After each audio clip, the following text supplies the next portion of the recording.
This place was once full of activity, a place of social enjoyment, business, commerce. It was a place of education, pleasure, prosperity, and luxury. Now, it lies in ruins. This is Babylon City. They never would have thought that this well-fortified city could ever be overthrown. But it was. The Babylonians expected prosperity, but their expectation was wrong. It's always very perplexing when bad things happen to us by surprise and we don't understand why. But when something is expected and understood, it gives the mind stability.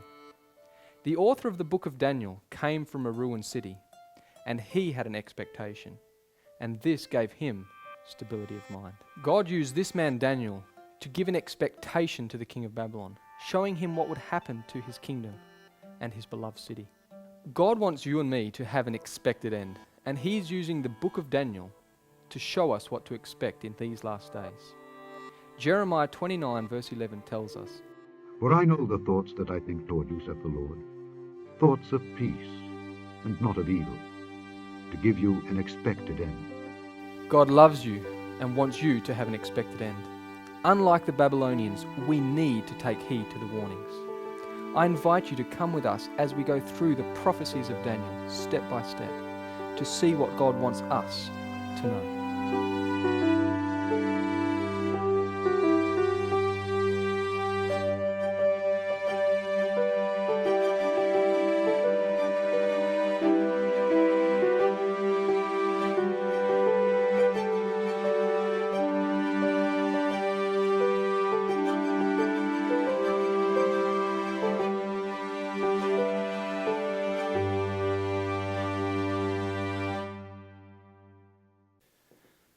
The first thing that we need to understand when studying prophecy is found in 2 Peter chapter 1 and verse 20. Knowing this first, that no prophecy of the Scripture is of any private interpretation.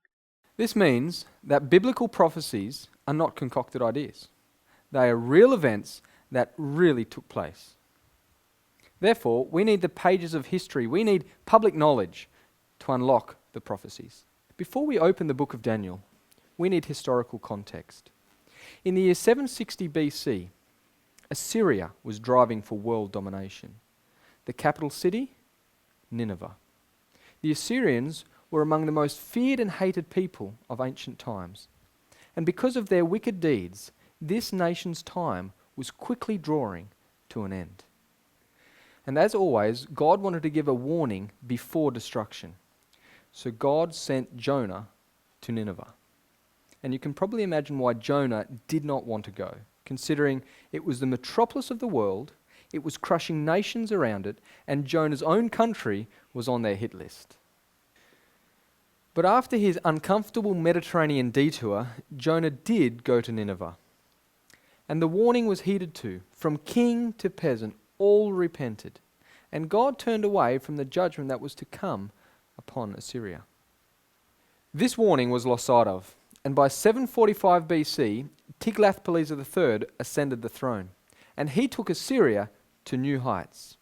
The pages of history tell us, Tiglath-Pileser III, king of Assyria, 745 to 727 BC, inaugurated the last and greatest phase of Assyrian expansion. He subjected Syria and Palestine to his rule, and later he merged the kingdoms of Assyria and Babylonia.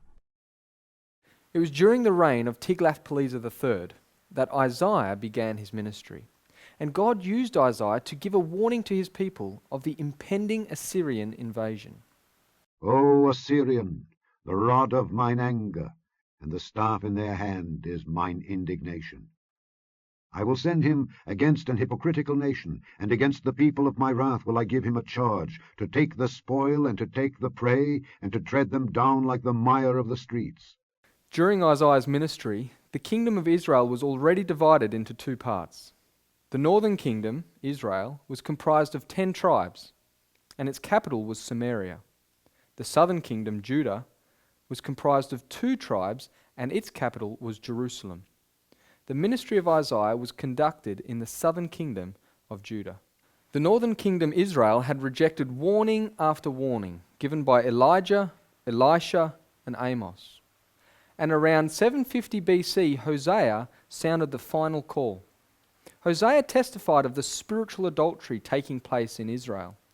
Israel was trying to serve two masters, a bit of God and a bit of Baal.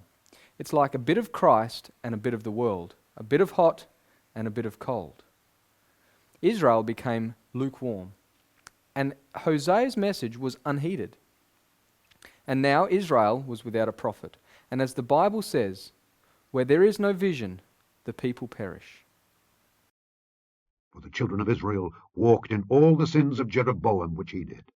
They departed not from them, until the Lord removed Israel out of his sight, as he had said by all his servants the prophets.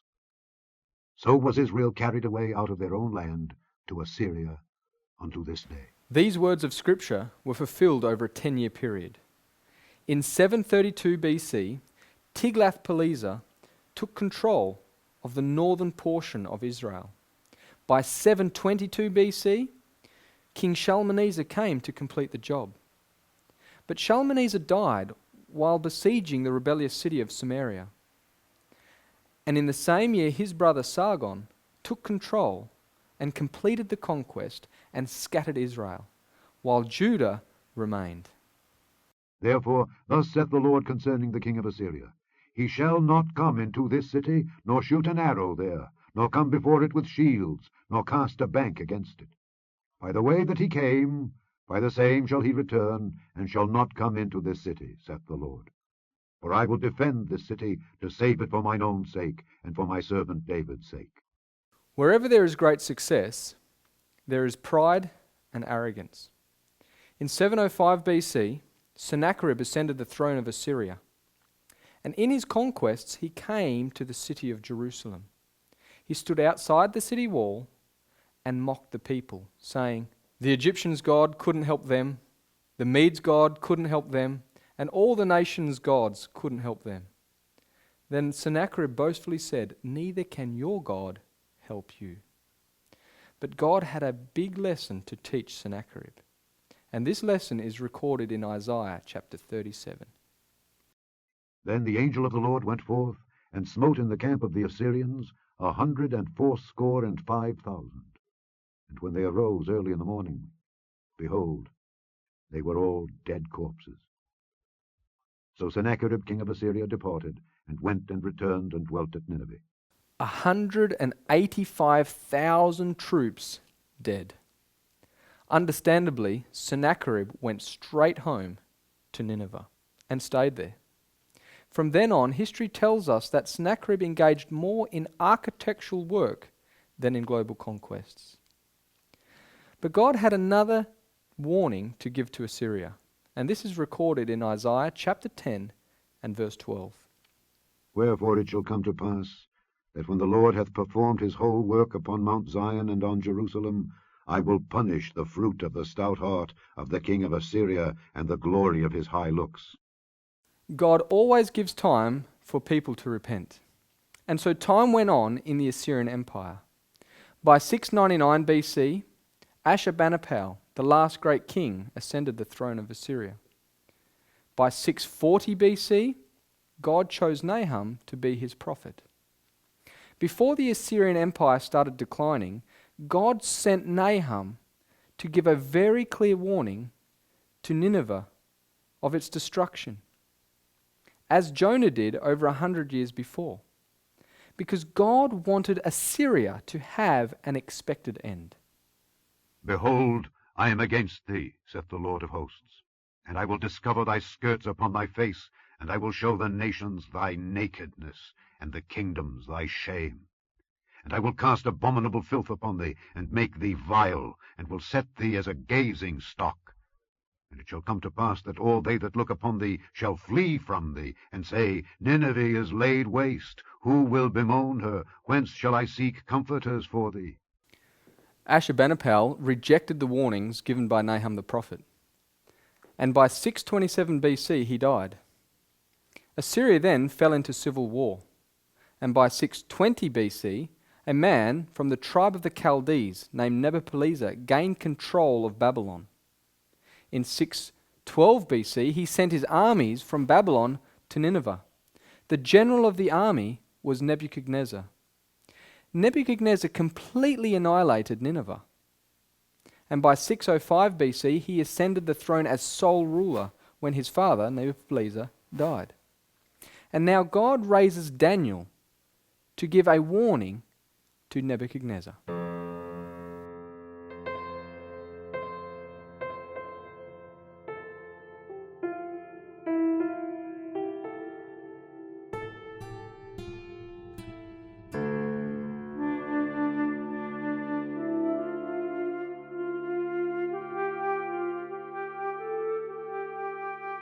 After Nineveh was destroyed in 612 BC, the Assyrian kingdom was divided into three main powers. Media controlled the north and northeast. Babylon controlled Elam and the plains of the Euphrates and the Tigris.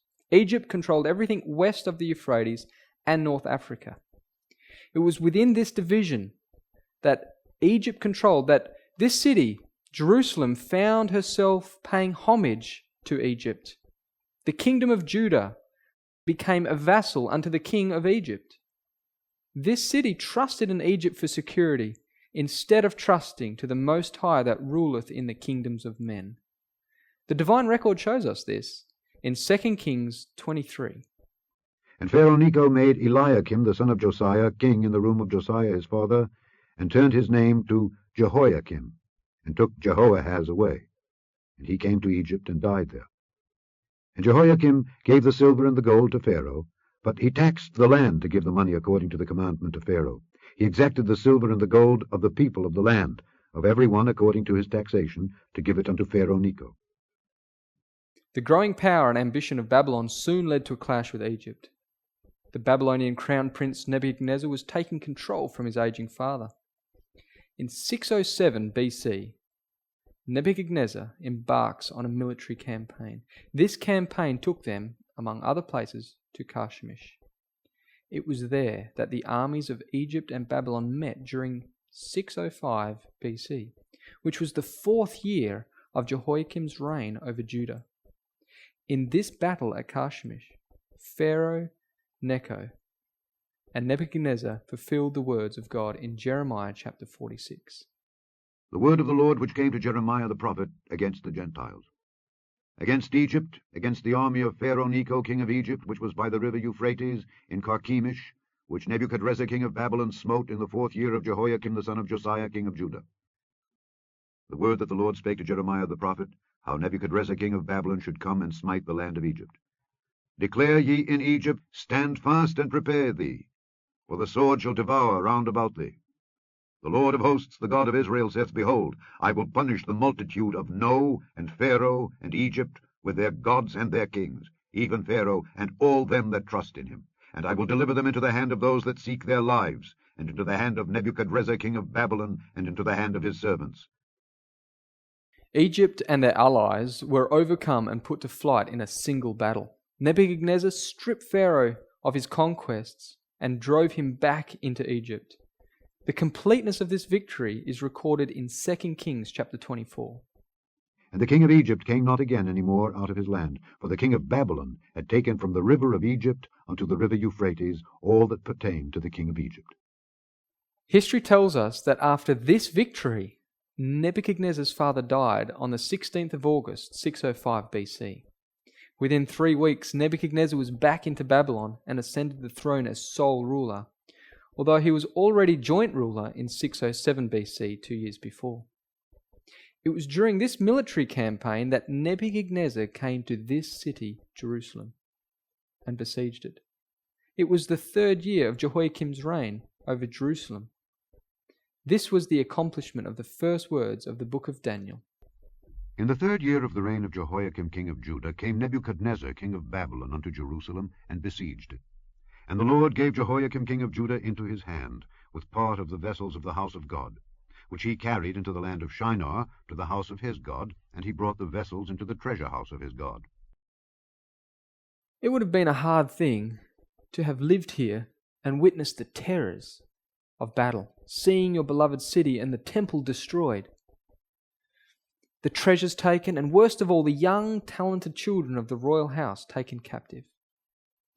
But God had given Jerusalem a very clear warning of what to expect. He warned them through his prophet Isaiah 107 years beforehand. And this is found in 2 Kings chapter 20. And Isaiah said unto Hezekiah, Hear the word of the Lord. Behold, the days come that all that is in thine house, and that which thy fathers have laid up in store unto this day, shall be carried into Babylon. Nothing shall be left, saith the Lord. And of thy sons that shall issue from thee, which thou shalt beget, shall they take away, and they shall be eunuchs in the palace of the king of Babylon.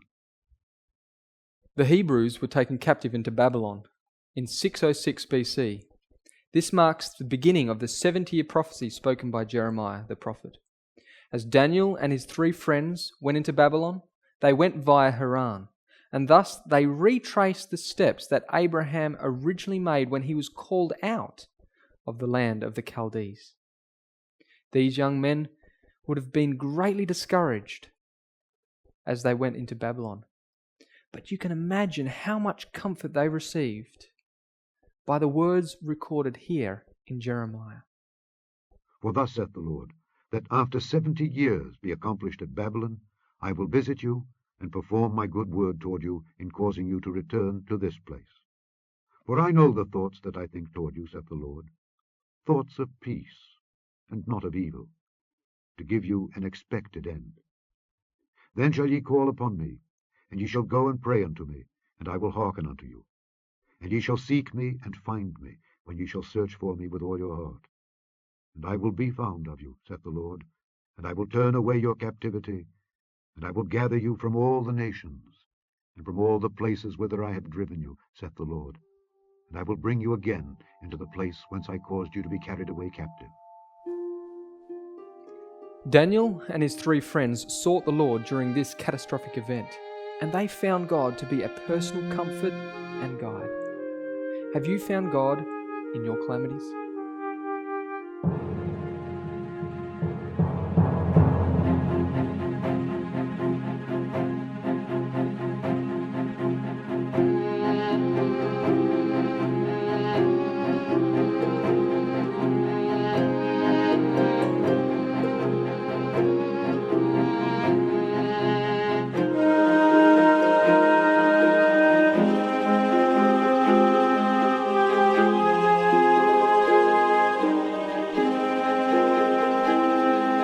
Welcome to Babylon City, the hub of the ancient world. Never before or after has there been a city like this. The Bible calls it the glory of kingdoms, the beauty of the Chaldees' excellency. On entering this city, Daniel and his companions were immediately placed in the Babylonian education system. In 603 BC, their 3rd year, they completed their education, and in the same year entered the service of the king. Nebuchadnezzar was in his 2nd year reign as sole ruler, which was his 4th year reign, according to Jewish chronology, commencing when he was joint ruler with his father. Events occurred that severely tested the integrity of these youthful Hebrews and proved to an idolatrous nation the power and faithfulness of God. And in the 2nd year of the reign of Nebuchadnezzar, Nebuchadnezzar dreamed dreams, wherewith his spirit was troubled, and his sleep brake from him. This remarkable dream made a deep impression upon the mind of Nebuchadnezzar, but he found it impossible to recall the particulars. History tells us why this was such a problem for the king. In Mesopotamia, the king was viewed as the cultic mediator between God and man. As head of all the priests of the country, he had important cultic functions at the New Year's festival. The king may be the recipient of a direct revelation of the will of a god. In Mesopotamia, the duty of the king to ascertain the will of the gods was more strongly emphasized. A directive of the gods could result from omens, dreams, or reading the entrails of offerings. All major undertakings of the king were dependent on directives of the god, who was to be consulted in advance. So forgetting the dream was like forgetting a direct revelation from God about future events. And that's exactly what it was. Then the king commanded to call the magicians and the astrologers and the sorcerers and the Chaldeans, for to show the king his dreams. So they came and stood before the king. The king called for all the spiritualistic groups in Babylon, but not for Daniel and his friends. Why? Because they did not belong to such classes of people. The king offered great rewards for revealing the dream, or a gruesome death for failing to fulfill his demands. The king did not get his request. For this cause the king was angry and very furious, and commanded to destroy all the wise men of Babylon.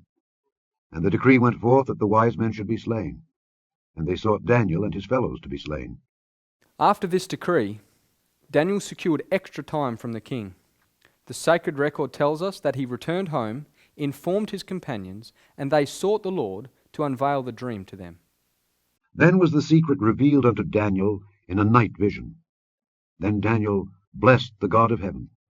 Daniel answered and said, Blessed be the name of God forever and ever, for wisdom and might are his. One thing that Daniel realized in this dream that we also need to realize is that God is the ruling power in the affairs of this world. He sets up kings and removes kings to fulfill his own purpose. Daniel had utmost confidence in what God had shown him. He didn't go to the king asking, Is this your dream? Instead, he gave God thanks for showing him the king's matter. Then Arioch brought in Daniel before the king in haste, and said thus unto him, I have found a man of the captives of Judah that will make known unto the king the interpretation. Daniel declares plainly to King Nebuchadnezzar that the source of all wisdom, knowledge, and understanding of future events doesn't come from him, but comes from the God of heaven, and that the purpose of God in giving him this dream was to reveal what shall be in the latter days. Daniel then related the dream. Thou, O king, sawest, and behold, a great image.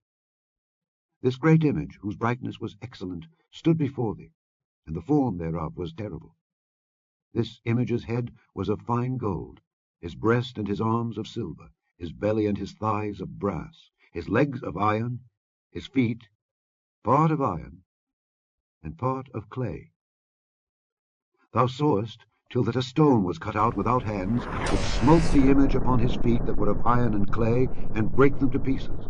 Then was the iron, the clay, the brass, the silver, and the gold broken to pieces together, and became like the chaff of the summer threshing floors, and the wind carried them away, that no place was found for them. And the stone that smote the image became a great mountain, and filled the whole earth.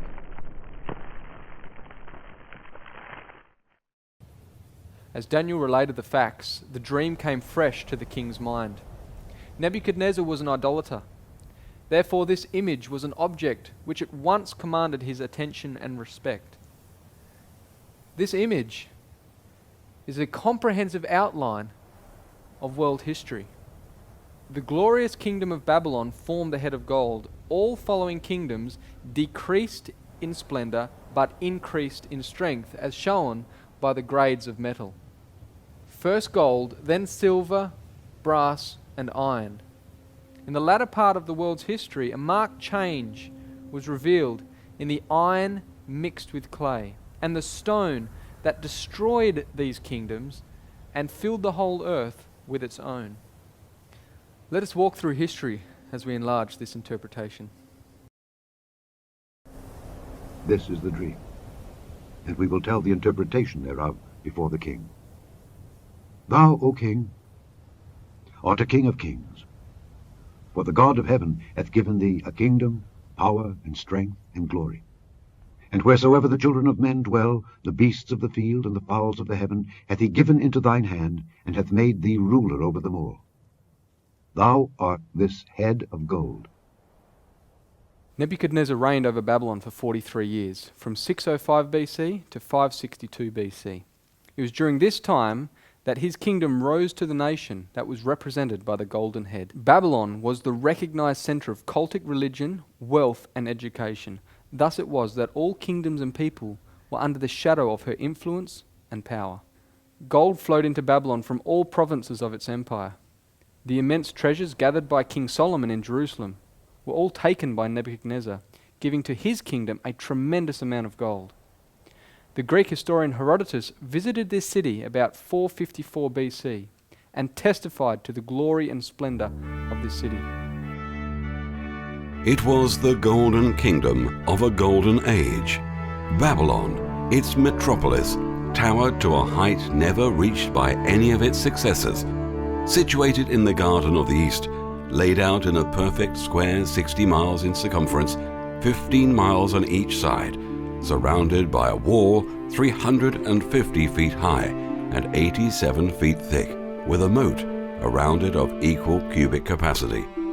Laid out in luxuriant pleasure grounds and gardens, interspersed with magnificent dwellings, this city, with its 60 miles of moat, its 60 miles of outer wall, its 30 miles of river wall through its center, its hanging gardens, rising terrace above terrace, its 150 gates of solid brass, its temple of Belus, 3 miles in circumference, its perfect arrangement for convenience, ornament, and defense, with unlimited resources.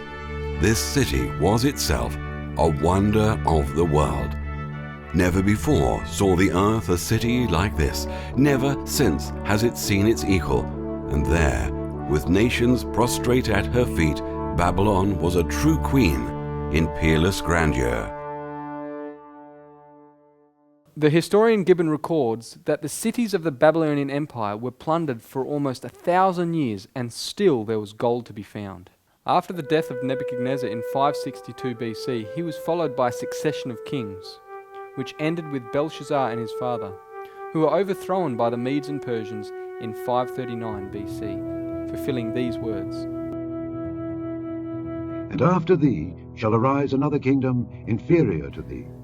As silver is of less value than gold, so the Medo-Persian Empire was inferior in splendor, luxury, and magnificence to the kingdom of Babylon, but not in strength. To understand the Medo-Persian Empire, we need some background knowledge on its rulers. The scriptures name 2 individuals who are involved in the overthrow of Babylon. The first one is recorded in Daniel chapter 5. In that night was Belshazzar the king of the Chaldeans slain. And Darius the Median took the kingdom, being about 62 years old. The other individual is recorded in Isaiah chapter 45. Thus saith the Lord to his anointed, to Cyrus, whose right hand I have holden, to subdue nations before him. And I will loose the loins of kings, to open before him the 2-leaved gates, and the gates shall not be shut. Darius was a Mede, and Cyrus was a Persian. The 2 arms of the image represented the alliance between Media and Persia. Cyrus was the son of Cambyses, king of Persia. His mother, Mandane, was the daughter of the Median king Astyages. When Astyages died, his son Cyaxares II, also known as Darius the Mede, took rulership over Media. However, Cyrus held sway over Media and Persia, but was not sole ruler. After Cyrus had taken Babylon, history informs us that he gave authority to his aged uncle, Darius the Mede. The historian Prideaux says Darius the Mede, that is Cyaxares, the uncle of Cyrus, took the kingdom, for Cyrus allowed him the title of all his conquests as long as he lived. Although Darius was in his later years, he only ruled by permission of the real conqueror, Cyrus. And now when the march had brought them into Media, Cyrus turned aside to visit Cyaxares. After they had met and embraced, Cyrus began by telling Cyaxares that a palace in Babylon and an estate had been set aside for him. Cyrus the Great led the Medo-Persian army against the city of Babylon in 539 BC. He was guided by the Lord to fulfill divine prophecy that was written over 100 years before he was born. Thus saith the Lord to his anointed, to Cyrus, whose right hand I have holden, to subdue nations before him. And I will loose the loins of kings, to open before him the 2-leaved gates, and the gates shall not be shut. I will go before thee, and make the crooked places straight. I will break in pieces the gates of brass, and cut in sunder the bars of iron. And I will give thee the treasures of darkness, and hidden riches of secret places, that thou mayest know that I, the Lord which called thee by thy name, am the God of Israel. Not only does God tell of Cyrus's name before he was born, but he also ordained the method of conquering the great city Babylon. Cyrus diverted the river Euphrates, enabling him to march under the wall and through the gate that was left open.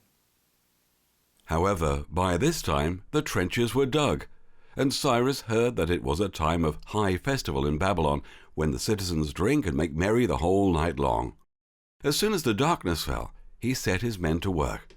The mouths of the trenches were opened, and during the night the water poured in, so that the riverbed formed a highway into the heart of Babylon. When the great stream had taken to its new channel, Cyrus ordered his Persian officers to bring up their thousands, horse and foot alike, the allies to follow in their old order. They lined up immediately, and Cyrus made his own bodyguard descend into the dry channel first, to see if the bottom was firm enough for marching. After Darius had put Daniel in the lion's den, he died in 536 BC, leaving Cyrus sole ruler over the empire.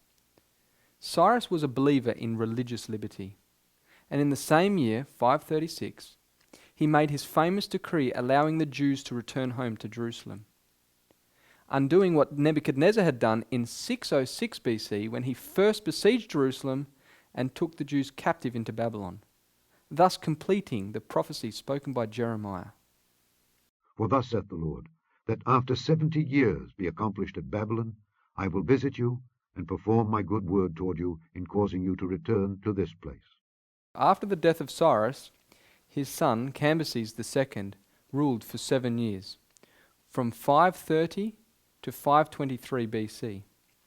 In 522, his younger brother Smerdis held the scepter for 7 months. Then in 521 BC, Darius the Persian, also known as Darius the Great, ascended the throne. It was under his rulership that the empire answered most fully to the silver of the great image. He also expanded the empire to its height. Darius conducted the introduction of a universal currency, the daric. Darius applied the coinage system as a transnational currency to regulate trade and commerce throughout his empire. Early in his reign, Darius wanted to organize the loosely organized empire with a system of taxation. To do this, Darius created 20 provinces and specified fixed tributes that the satrapies were required to pay in daric. There were 2 types of daric, a gold and a silver. Only the king could mint gold darics. Important generals and satraps minted silver darics, thus making the silver daric the most prevalent by far. The daric was a major boost to international trade. Trade goods such as textiles, carpets, tools, and metal objects began to travel throughout Asia, Europe, and Africa. To further improve trade, Darius built a royal highway, a postal system, and Phoenician-based commercial shipping. During Darius's Greek expedition, he had begun construction projects in Susa, Egypt, and Persepolis. He had linked the Red Sea to the River Nile by building a canal, which ran from modern Zacchaeus to modern Suez in 497 BCE. Darius also built a canal to connect the Red Sea and the Mediterranean. Thus, silver poured into Persepolis, the capital of the empire. This silver-rich kingdom became a true pioneer in global economy. It was this King Darius that gave the second decree to rebuild Jerusalem. After his death, Xerxes, the husband of Queen Esther, became extremely wealthy as a result of this inherited economy. Xerxes was succeeded by Artaxerxes, who gave the third decree to restore and rebuild Jerusalem in 457 BC. After his death, Medo-Persia continued for another 93 years, ending with Darius III, who lost the kingdom to Alexander the Great in 331 BC.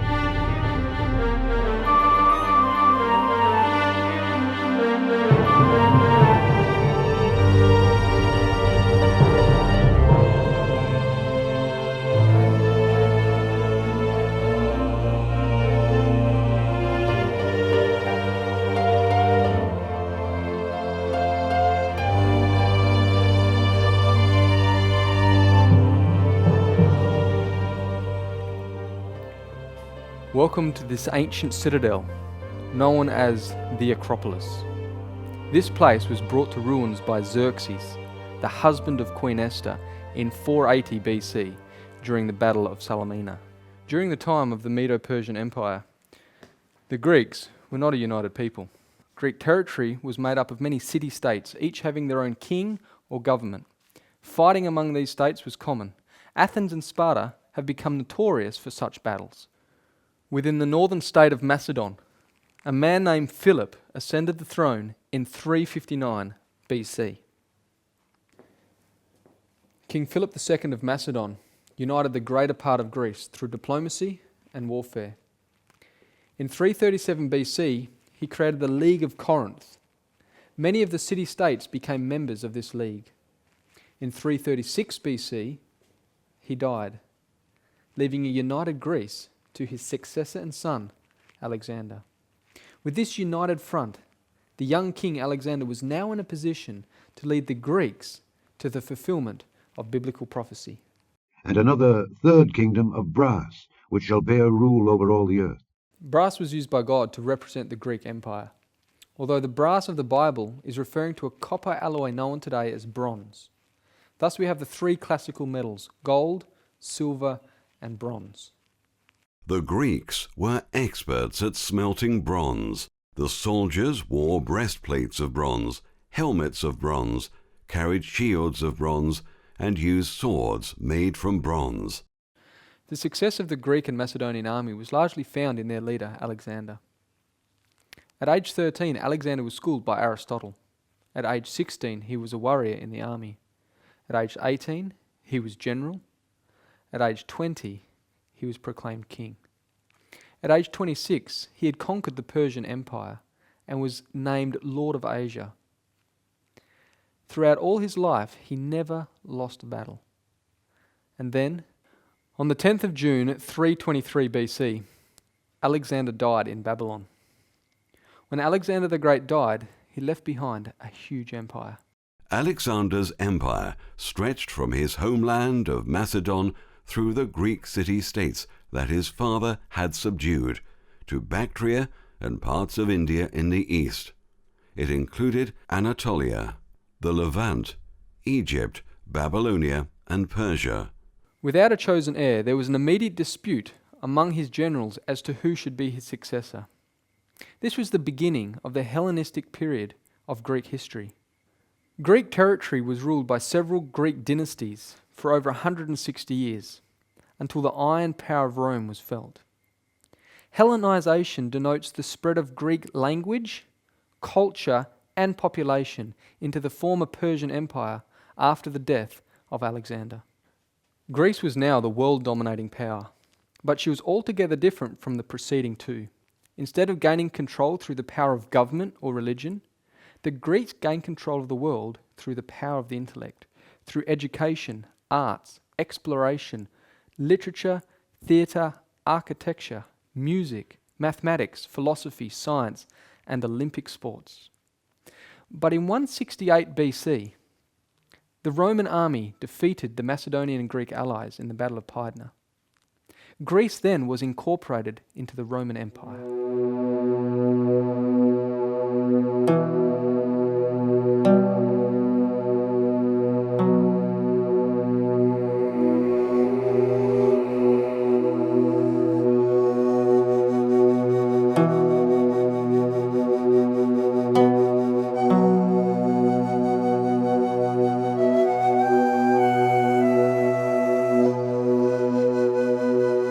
So far, God has used metals to represent three kingdoms with perfect accuracy.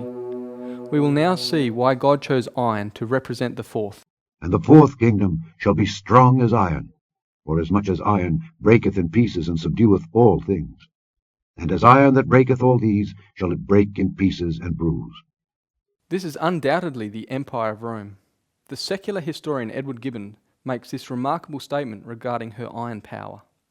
The arms of the Republic, sometimes vanquished in battle, always victorious in war, advanced with rapid steps to the Euphrates, the Danube, the Rhine, and the ocean, and the images of gold or silver or brass that might serve to represent the nations and their kings were successively broken by the iron monarchy of Rome. Rome was the largest and longest lasting of all preceding kingdoms. The iron in the image shows us that Rome will last until the end of Earth's history. However, there are two phases of iron. One is iron alone, the other is mixed with miry clay. This is fulfilled in the pagan Roman Empire and the papal Roman Empire. The political philosopher Thomas Hobbes makes this interesting observation in the 1600s regarding papal Rome. And if a man considers the original of this great ecclesiastical dominion, he will easily perceive that the papacy is none other than the ghost of the deceased Roman Empire, sitting crowned upon the grave thereof, for so did the papacy start up on a sudden out of the ruins of that heathen power. Throughout Roman history, Rome has had 7 differing heads of government. The first were kings ruling the kingdom. Next, Rome became a republic and were headed by consuls, which are 2 elected individuals holding office at the same time. Each consul had veto power over his colleague. The third was called a decemvirate, which is a Latin term meaning 10 men. These elected 10 men held the Roman administration from 451 BC to 449. Another head was called a triumvirate, which is simply a coalition of 3 men in administration. Yet another ruler Rome had were dictators. Dictators were dispersed throughout the history of the Roman Republic. The most famous of these would be Julius Caesar, who was declared perpetual dictator in 45 BC. The 6th head of government, emperors. Emperors differ from kings because an emperor is a king of kings. For example, King Herod was subservient to the emperor of Rome. Also, an emperor rules an empire as opposed to a kingdom. After the Germanic tribes dominated Rome, Rome was finally ruled by popes. Still today, the seat of the papal Roman Empire is located in the city of Rome. Rome began as a kingdom in around 753 BC. The first king was Romulus, who founded the city and named it after himself. The last king was an Etruscan king named Lucius Tarquinius Superbus. He was proud, tyrannical, and lost favour in the eyes of the people. It was said that Lucius was a source of the phrase, the tall poppy syndrome. According to Livy, Tarquin cut off the heads of the tallest poppies in his garden as an allegory to instruct his son Sextus to pacify a recently conquered enemy city by executing its leading citizens. This is one of the many stories which leads to the modern expression of tall poppy syndrome to describe the phenomenon of tearing down individuals who rise too far above the majority. After Sextus violated a Roman noblewoman, the Tarquin family were removed from power and driven out by Roman aristocrats in 509 BC. At this time, the Roman Republic was formed. It was under the Republic that Rome came to be as strong as iron. Rome's expansion of territory commenced with the domination of the Italian peninsula. Rome then turned her eyes across the Mediterranean and fought 3 wars against their North African rival Carthage. These were known as the Punic Wars. It was during the Second Punic War that King Philip V of Macedon made an alliance with Carthage's general Hannibal. This annoyed Rome, so Rome then took on these 2 powerful kingdoms at the same time, Carthage in the west and Macedon in the east. Rome first went to war with the Greek kingdom of Macedon in 214 BC and again in 200 BC. Rome then gained a decisive victory against the Greeks at Pydna in 168 BC, reducing Macedonia to a Roman province. By this time, Rome dominated much of the Greek territory. Although winning the wars against Carthage and the Greeks, Rome was financially and emotionally drained due to the loss of thousands of soldiers in bloody battles. So then how could Rome be as strong as iron if it was in this weak state? Well, one thing was clear, that an unprofessional citizen army was no longer adequate for an empire the size of Rome. Gaius Marius, a statesman and general of the Roman Republic, initiated a group of military reforms which profoundly shaped the future of the Roman power. Up until this time, the Roman army was made up of the wealthier, land-owning citizens of Rome. It was a seasonal army, so it was formed only when the need arose. Each soldier had to provide their own equipment. This all became a dutiful exercise to defend their land and increase the borders of the Roman Empire. But the policies of Marius, which greatly improved the military, hinged upon the selfishness of the human heart. Here are some of the reforms. In 30 BC, the imperial Roman army was established. All Roman citizens who joined the army, including the poor, were paid well for their service. Thus it became a career. For the first time, the Roman state provided equipment to all, giving uniformity to their force. Each soldier was equipped with a short iron sword called a gladius, a spear called a pilum, iron chest armor, and a long rectangular shield.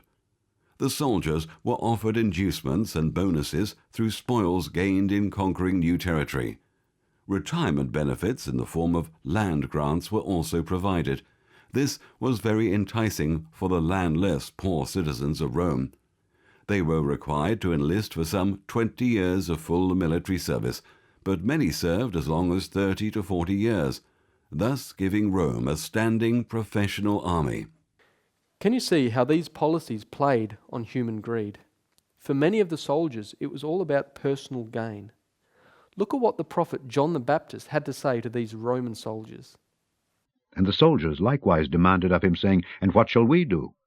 And he said unto them, Do violence to no man, neither accuse any falsely, and be content with your wages. The Roman generals had an iron grip on their soldiers, not only through the pleasure of personal gain, but through the use of extreme discipline. Here's an example.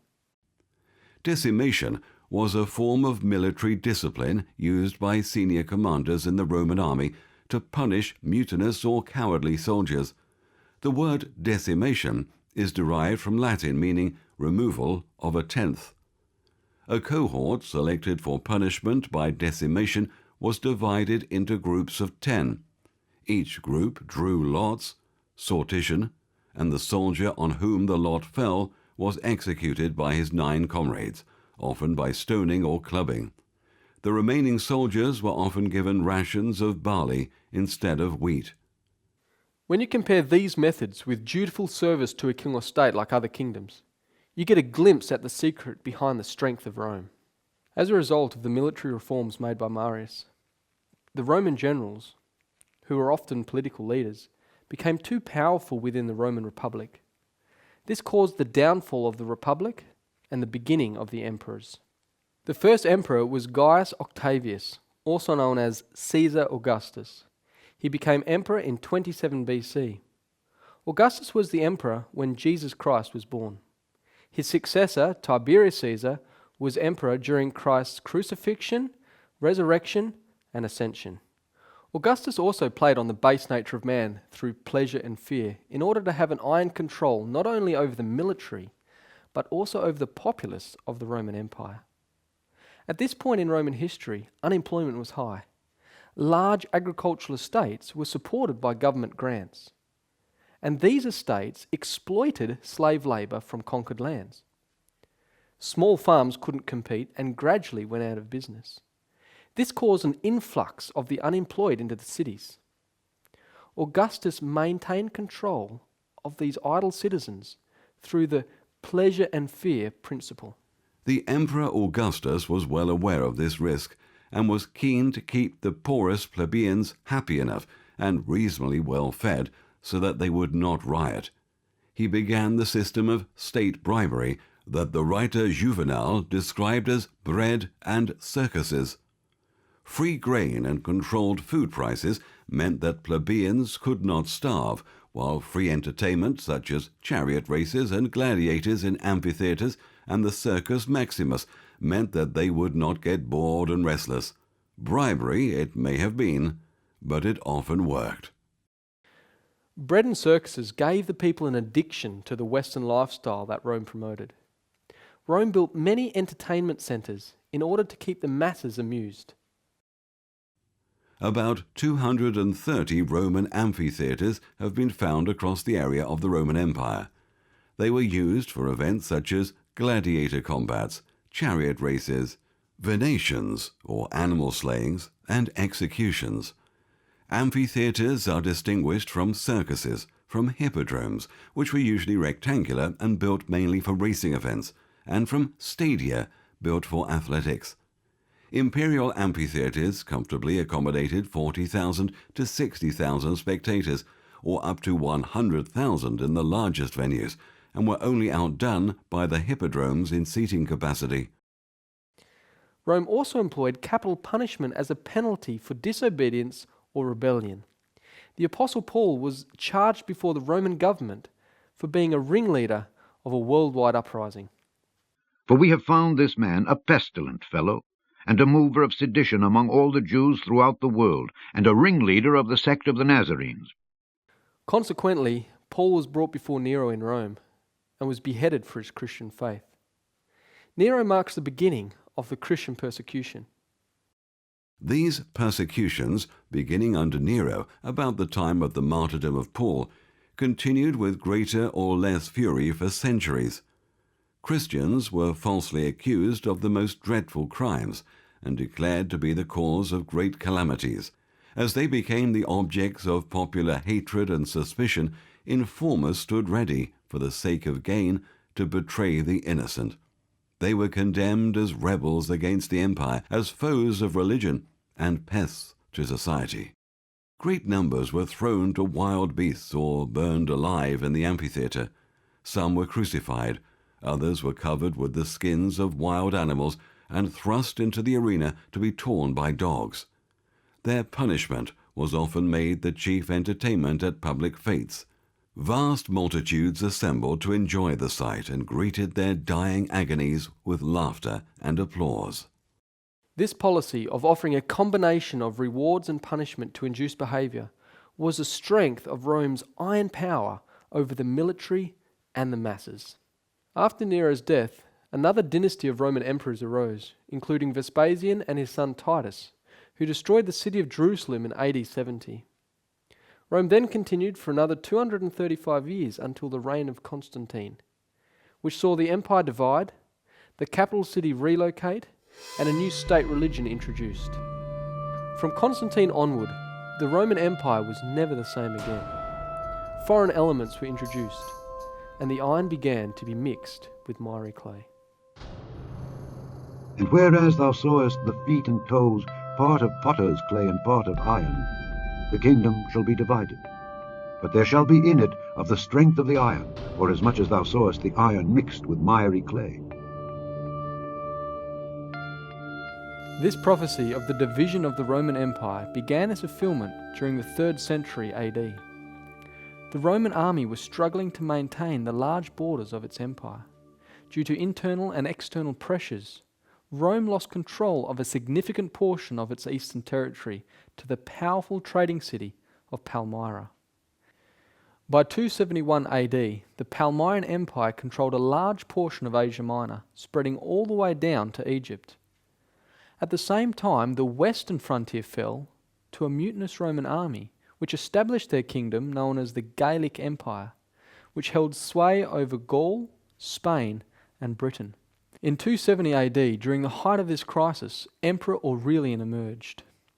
After protecting the northern frontier against barbarian invaders, Aurelian restored Roman power in the east by conquering Palmyra in a series of battles in 272 AD. In the following year, Aurelian marched to Gaul to reclaim its western territory. In 274 AD, he defeated the Gallic Empire, ending the Roman crisis. However, Rome's instability continued. In 285 AD, Diocletian endeavoured to restore Rome's former strength and stability by dividing the power of government between 4 emperors, 2 senior emperors and 2 junior emperors. Diocletian, as senior emperor, ruled the east from Nicomedia, while Maximian, also a senior emperor, ruled the west from Milan. Galerius, a junior emperor, controlled Illyricum from Thessalonica. And Constantius, also a junior emperor, had power over Gaul and Britain from Trier. However, naming numerous emperors led only to more civil wars, making it easier for the barbaric tribes to invade. In 305 AD, Diocletian retired, and over the next 2 years, 8 emperors began to fight for supremacy, bringing Rome near total collapse. However, Rome could not collapse at this point. if the prophecy of the iron and clay was to be fulfilled. Important changes needed to take place before Rome could be divided. Divine providence solved this crisis. After Diocletian retired, Maximian followed suit. The two former junior emperors, Galerius and Constantius, became senior emperors in the east and west respectively. Severus was junior emperor to Constantius in the west, and Maximinus II was junior emperor to Galerius in the east. The following year, 306 AD, Constantius died in Britain, and his son Constantine was then proclaimed emperor by his father's army. However, this conflicted with Severus's new position as senior emperor in Rome. This news provoked Maxentius, son of Maximian, to proclaim himself as emperor in Rome also. Maxentius then called on his father to leave retirement to be co-emperor with him, and this he did. Maxentius and his father killed Severus to secure their position. Galerius, the eastern emperor, came to the west intending to dethrone Maximian. Galerius then appointed Licinius as emperor in the east, giving Rome 6 emperors once again. Constantine then captured Maximian, who afterward hanged himself. A number of months later, Galerius died, leaving the Roman Empire with 4 emperors. Maxentius and Maximinus II made an alliance, motivating Licinius to ally with Constantine. Soon after, Constantine destroyed Maxentius by defeating him and his army in 312 AD. Months later, Licinius defeated Maximinus and his army, which led Maximinus to commit suicide, leaving only 2 emperors in power. Constantine then went to war against Licinius, finally executing him and becoming sole ruler over the entire Roman Empire. The eastern regions were united with those of the west, and the whole body of the Roman Empire was graced by a single and supreme ruler. Constantine the Great was Rome's last emperor to rule the entire empire. This was necessary to fulfill biblical prophecy. Constantine made some very important changes that were like seeds to spring up in a Roman government of a different kind. During his 31 years of rulership, Constantine publicly professed Christianity, became the first Christian emperor, and put a stop to Christian persecution through the Edict of Milan in 313 AD. When you see that this has been granted to Christians by us, your worship will know that we have also conceded to other religions the right of open and free observance of their worship for the sake of the peace of our times, that each one may have the free opportunity to worship as he pleases. This regulation is made that we may not seem to detract from any dignity of any religion. Constantine also greatly favoured the church in Rome and flattered the bishops, donating land and wealth to the church. It was the aim of Constantine to make theology a branch of politics. It was the hope of every bishop in the empire to make politics a branch of theology. Constantine made theology a branch of politics by acting as supreme judge to solve doctrinal divisions within the church, even though he wasn't baptized. He dealt with the Donatist schism in North Africa by 320 AD. He also called and presided over the Council of Nicaea in 325 AD, attempting to solve the Godhead schism between Arianism and Trinitarianism. In 321 AD, Constantine issued his famous Sunday Edict. Constantine, Emperor Augustus, to Helpidius. On the venerable day of the sun, let the magistrates and people residing in cities rest, and let all workshops be closed. In the country, however, persons engaged in agriculture may freely and lawfully continue their pursuits, because it often happens that another day is not so suitable for grain sowing or vine planting, lest by neglecting the proper moment for such operations the bounty of heaven should be lost. Constantine also shifted the political capital from Rome to Byzantium, which he renamed Constantinople. This gave the Bishop of Rome more freedom to exercise civil authority within the city of Rome. So it was that Constantine opened the door of the state to the clergy. To the reign of Constantine the Great must be referred the commencement of those dark and dismal times which oppressed Europe for 1,000 years. An ambitious man had attained to imperial power by personating the interests of a rapidly growing party. The unavoidable consequences were a union between the church and the state, a diverting of the dangerous classes from civil to ecclesiastical paths, and the decay and materialization of religion. This joining of church and state was an irresistible temptation to the bishops of Rome. The bishops believed that pagan Rome was the oppressor of the Christians as Egypt was the oppressor of the Israelites, and that Constantine was to the Christians as Moses was to the children of Israel.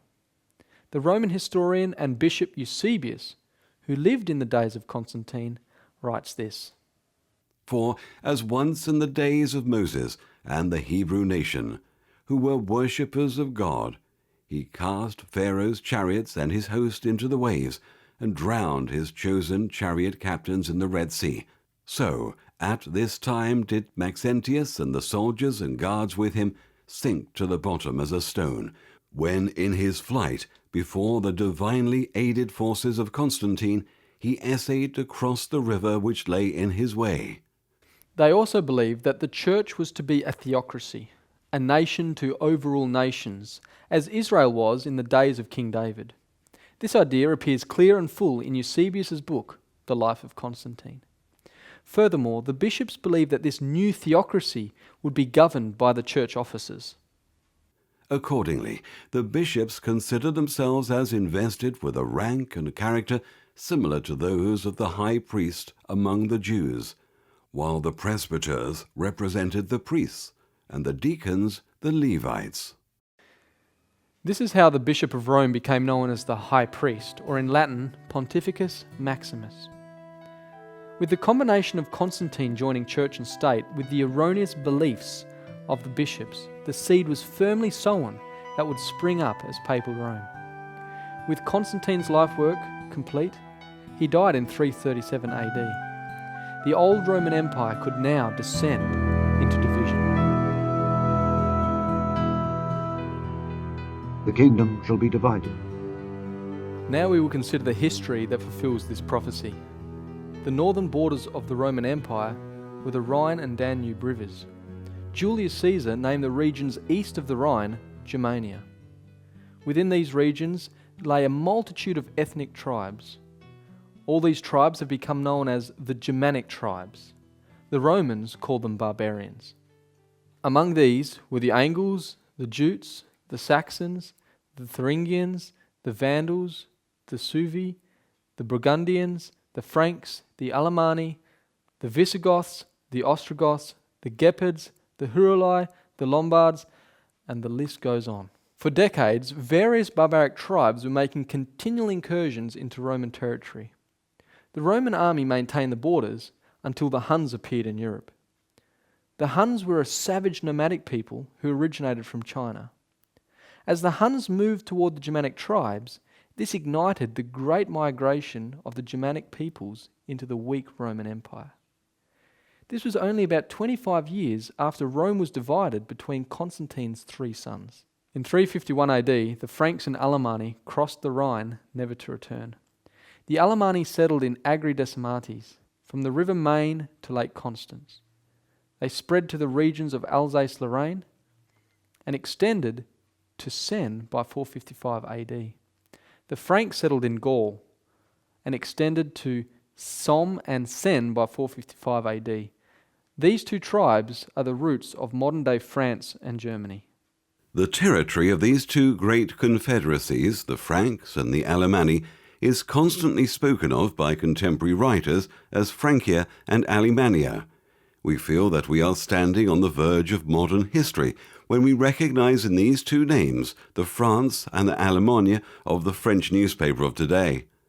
Though other elements have been abundantly blended with each confederacy, it is not altogether forbidden us to recognize in these two barbarous neighbors of the Roman Empire in the 4th century the ancestors of the two mighty nations which in our own day met in thunder on the plains of Gravelotte.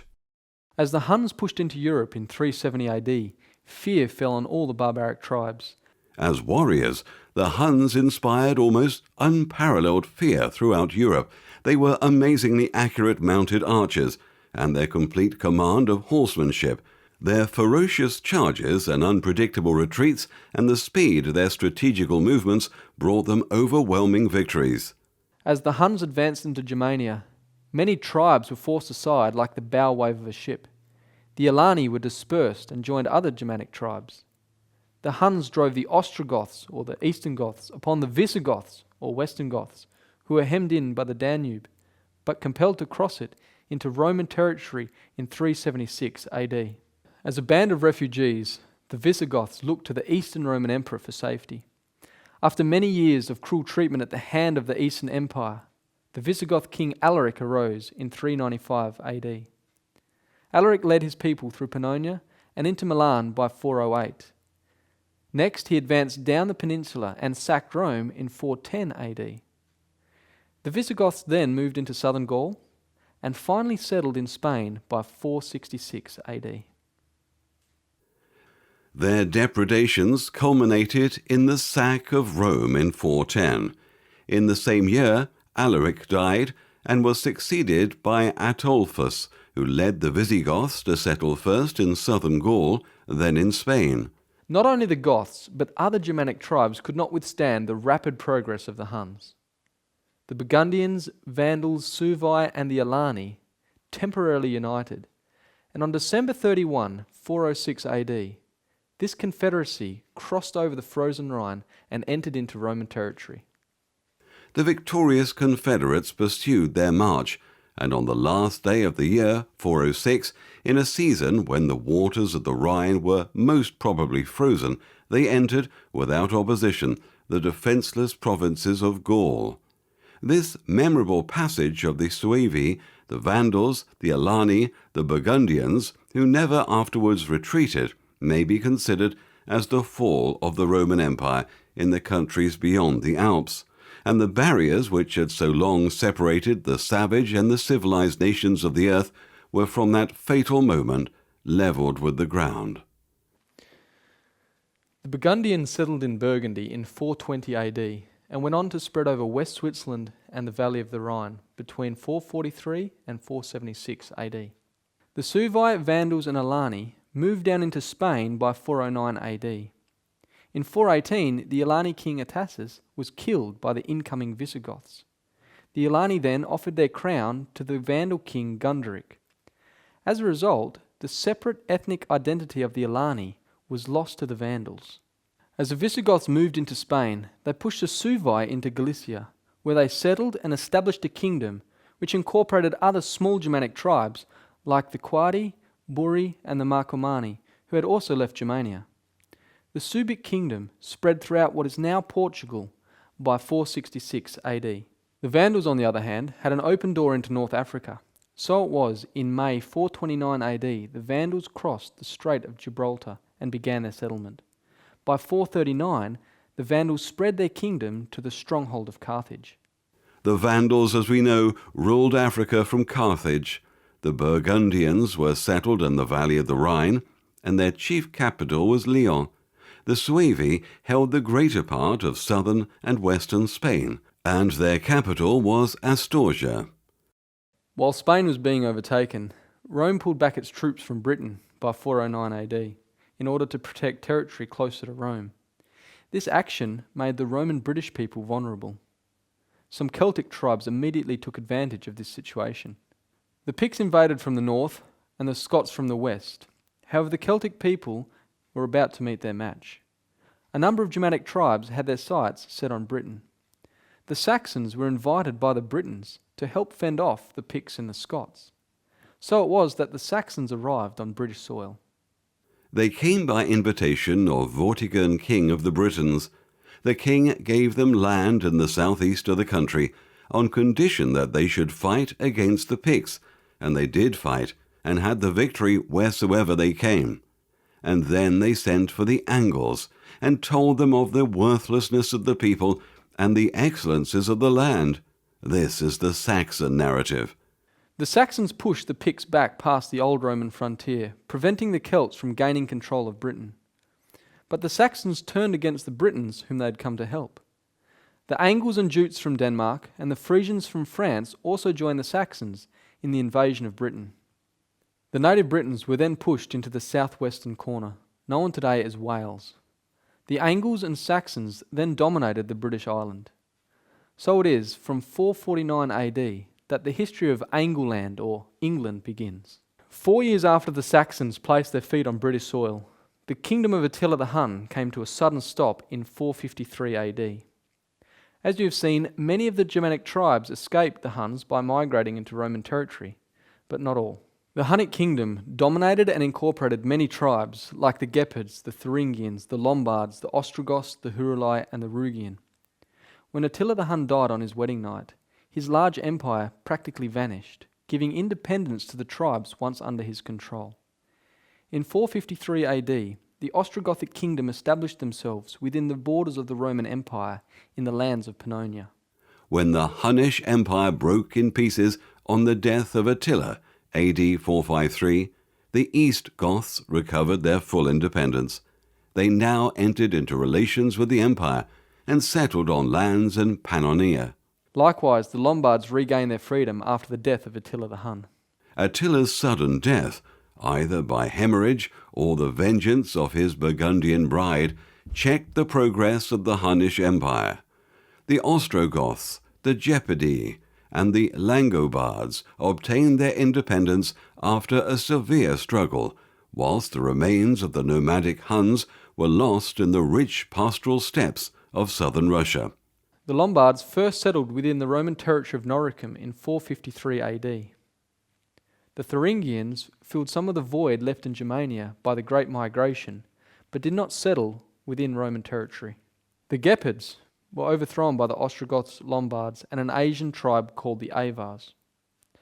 The Rugians also settled outside of Roman territory. Lastly, in 475 AD, the Huruli moved into Italy under their king Ottoscar. Ottoscar overthrew the last Roman emperor, Romulus, in 476 AD, becoming the first barbarian king over Italy. Odoacer was the first barbarian who reigned in Italy over a people who had once asserted their just superiority above the rest of mankind. Rome was finally divided in 476 AD. 10 kingdoms, 10 distinct and independent nations, no more, no less, had fixed themselves within the boundaries of the old Roman Empire. And the prophecy that was spoken and written more than 1,000 years before was literally fulfilled.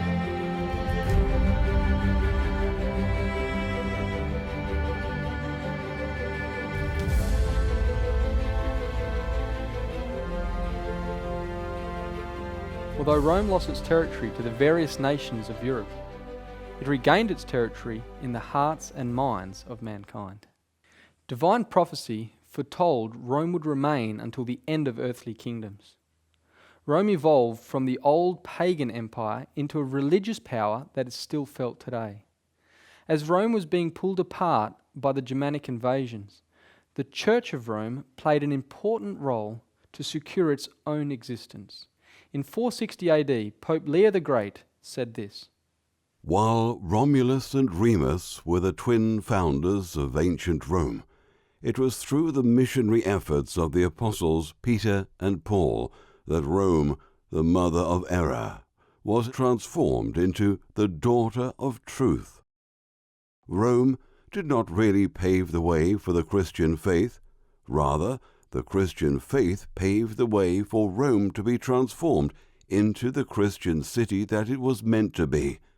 Peter and Paul, not Romulus and Remus, were the men who raised Rome to this glory, that Rome might be made head of the world through the sacred throne of blessed Peter. Pope Leo taught that the existence of Rome was a result of the Church. He not only taught it, but he demonstrated it by creating peace with the Huns.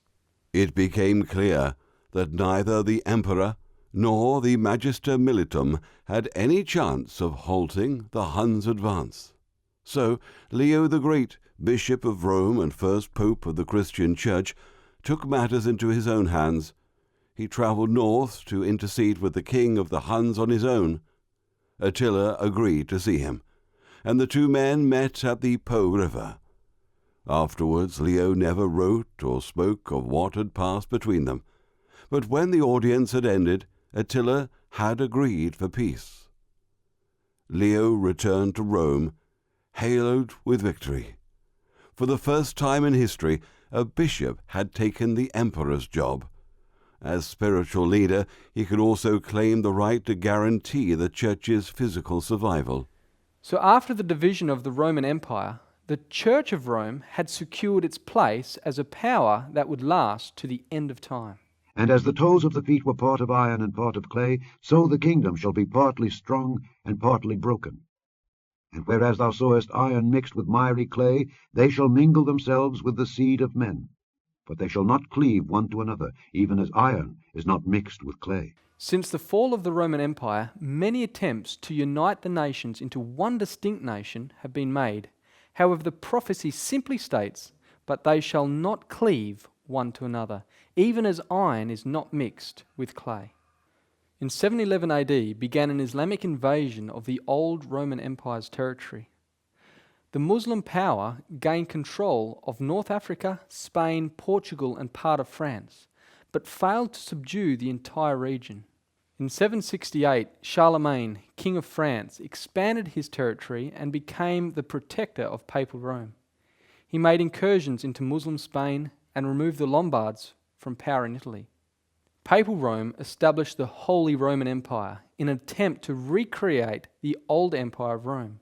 In so doing, the Pope crowned Charlemagne the first emperor of the Holy Roman Empire in December 25, 800 AD. The Holy Roman Empire wasn't actually Roman or holy, nor was it a true empire, and failed completely at uniting Europe under one government. The territories making up the empire lay predominantly in Central Europe. At its peak in 1050, under Emperor Henry III, it included the Kingdom of Germany, the Kingdom of Bohemia, the Kingdom of Italy, and the Kingdom of Burgundy. The last Holy Roman Emperor was Francis II, who abdicated and dissolved the empire in 1806 during the Napoleonic Wars. In 1554, Spain emerged as a dominant power under King Philip II. Through marriage, wars, and diplomacy, King Philip gained power over a large portion of Europe. While King of Spain, he became King of Portugal. Through marriage to Queen Mary, he became King of England, Ireland, and claimed to be King of France. He was heir of the Duchy of Burgundy and was lord of 17 provinces of the Netherlands, plus many other titles. When his wife Queen Mary died, he lost his kingship over England. After being rejected by Queen Elizabeth I for marriage, he attempted to regain his power by sending the invincible Spanish Armada against England. The Spanish Armada was pushed north by the English fleet and was shipwrecked off the west coast of Ireland by a violent storm, destroying Spain's chance of uniting the various nations under one flag. Napoleon was the next to attempt the uniting of Europe. In 1814, his borders reached their extent. However, as with the Spanish Armada, his plans were thwarted by bad weather. In 1814, his army was defeated at the Battle of Waterloo. Not long after Napoleon, Queen Victoria of England came to power and eventually became known as the grandmother of Europe. She and Prince Albert had 9 children, and most were married off to other European royal families. Victoria had 42 grandchildren, and a number of them held the crown of European nations. King George V of the UK, Wilhelm II, German Emperor and King of Prussia, Sophia, Queen of Greece; Maud, Queen of Norway; Alexandra, Empress of Russia; Marie, Queen of Romania. It is said all European nations were elated by 1914, and although they shall mingle themselves with the seed of men, it was no help when the First World War started. They simply shall not cleave one to another. In more recent times, Adolf Hitler almost spread the German nation across all of Europe. From 1939, Hitler overran nation after nation, his empire reaching its height in 1941 to 42. Again, God's providence stepped in, and a freezing winter crippled his army and caused the death of over 1 million troops, making it one of the most catastrophic military failures in history. His army never recovered and was soon crushed by English and American forces. Even on a diplomatic level, true unification has proven impossible. In 1993, the European Union began, but has not consolidated the nations into one cohesive empire. It's important to note that the kingdoms of Europe have extended their influence over the entire world. England took 1/4 of the world at its peak. Spain was not far behind, and through the United States, much of the world is heavily influenced by European culture. Germany, France, Portugal, and the Netherlands also made many colonies over the world. It is clear that the division of the Roman Empire has influenced the entire world as we know it. Although there is talk about a one-world government, this will never fully come to fruition. It has failed in the past, it will fail in the future, because the prophecy is clear, but they shall not cleave one to another, even as iron is not mixed with clay.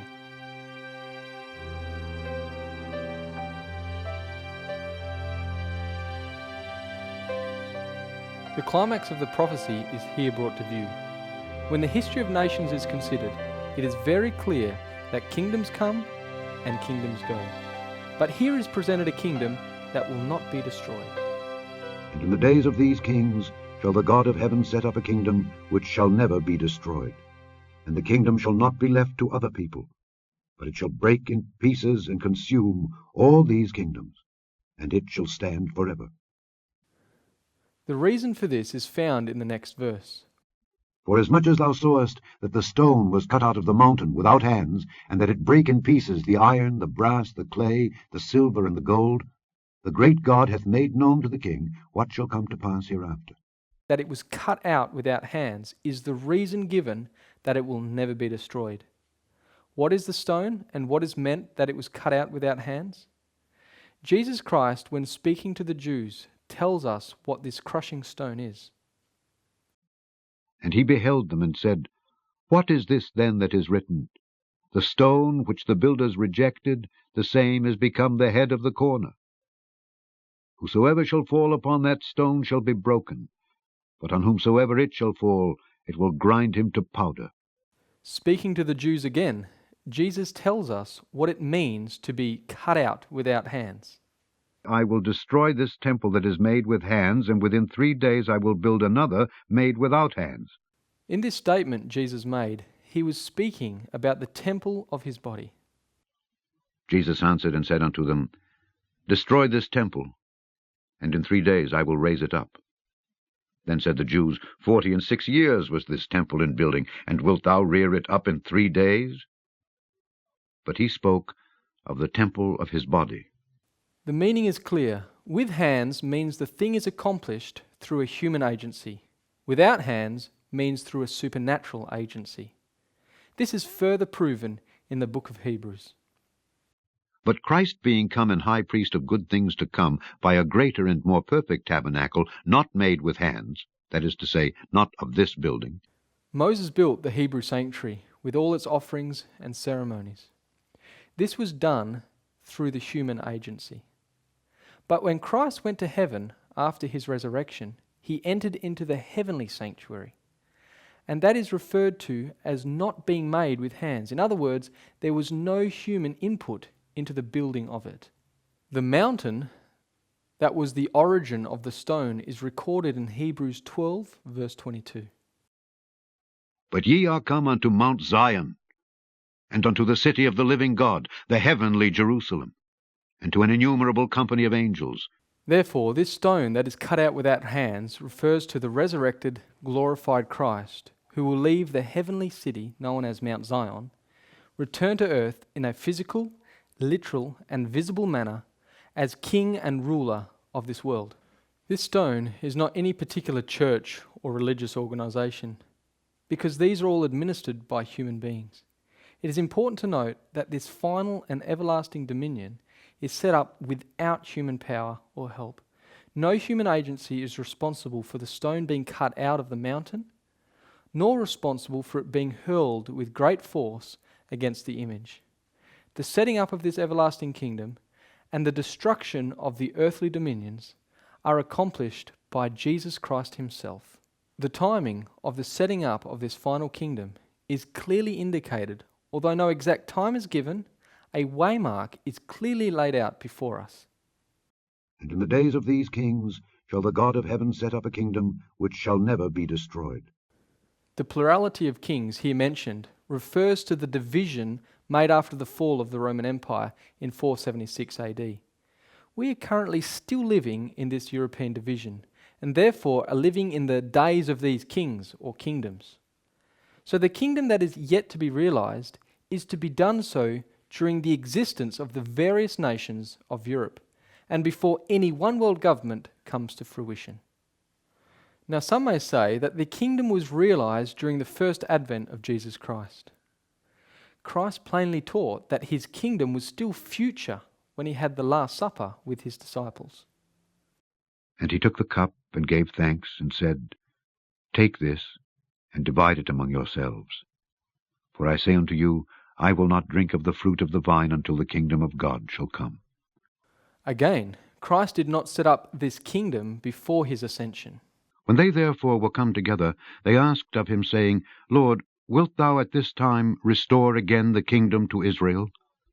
And he said unto them, It is not for you to know the times or the seasons which the Father hath put in his own power. Also, Christ did not teach us something to pray for that was already fulfilled, when he said, Pray, thy kingdom come, thy will be done. The Bible teaches us that this kingdom is a matter of promise to the believer in Christ. Hearken, my beloved brethren. Hath not God chosen the poor of this world, rich in faith, and heirs of the kingdom which he hath promised to them that love him? And it was told us in the Scriptures that it would be set up when Christ shall judge the living and the dead. I charge thee therefore before God and the Lord Jesus Christ, who shall judge the quick and the dead at his appearing in his kingdom. Some may ask, what kingdom was realized when Christ first came to earth? There are two types of kingdoms brought to light in the Bible: the kingdom of grace and the kingdom of glory. One is current and the other is future. This is simply shown by the text in Hebrews, where it says to come boldly before the throne of grace. This is present tense. The other is mentioned in Matthew 25:31, when the Son of Man shall come in his glory, and all the holy angels with him, and he shall sit upon the throne of his glory. And this is future. A throne implies a kingdom, and so the kingdom of grace was realized during Jesus' first advent, and the kingdom of glory will be realized at his second advent. The prophecy tells us that during the existence of the various nations of Europe, that Jesus Christ himself will set up a kingdom. It will not be left in the hands of a church or an organization or a board of directors or any other representative. Christ himself personally will administer this kingdom. It also tells us that when he comes, the nations of this world will be destroyed. This is the time when all wickedness and evil will cease to rule our world. Looking at the history of the world as we have done, there has only been war, bloodshed, and wickedness. And mankind does not have the capacity to develop a righteous kingdom in this world. At the time of the destruction of the nations, Babylon, Persia, Greece, and Rome will lose all the legacy they have left behind, and it is then that the gold and silver, brass and iron will cease to exist in all things. While Babylon, Persia, Greece, and Rome do not have dominion, what they have done while they had dominion is still present in our world today. Babylon, the source of cultic religion and spiritualism, is alive and well today. Persia, that pioneered the principles of rulership through global economy and worldwide trade, is also very prominent today. Greece introduced philosophy and mind culture, coupled with sports and Olympic Games, that has never been lost in our world. Rome, with the principles of an iron government, clothed in the garb of democracy and republicanism, is also alive and well today. However, when Jesus Christ comes, all this, the gold and the silver, the brass and the iron, will be destroyed and forgotten in the kingdom to come. Then was the iron, the clay, the brass, the silver, and the gold broken to pieces together, and became like the chaff of the summer threshing floors, and the wind carried them away, that no place was found for them. After the nations have been blown away, and the earth has been cleaned from their existence, then Mount Zion will fill the whole earth. The stone that smote the image became a great mountain and filled the whole earth. God has made a guarantee that that which is yet to take place is sure to happen, and the prophecy is true and faithful. Daniel gives this guarantee to the king of Babylon. The great God hath made known to the king what shall come to pass hereafter. And the dream is certain, and the interpretation thereof sure. The prophecy has been accurate for well over 2,000 years, and it would be very unwise to dismiss the last part of the prophecy as untrue. In the book of Psalms, it gives us good instruction as to the last part of Daniel chapter 2. It is better to trust in the Lord than to put confidence in man. It is better to trust in the Lord than to put confidence in princes. The instruction was to trust the Lord. The center verse of the King James Bible is Psalms 118 verse 8. It is better to trust in the Lord than to put confidence in man. God loves you and wants you to have an expected end. Unlike all the nations before us, we need to take heed to the warnings so that we can be with Christ in his glorious kingdom.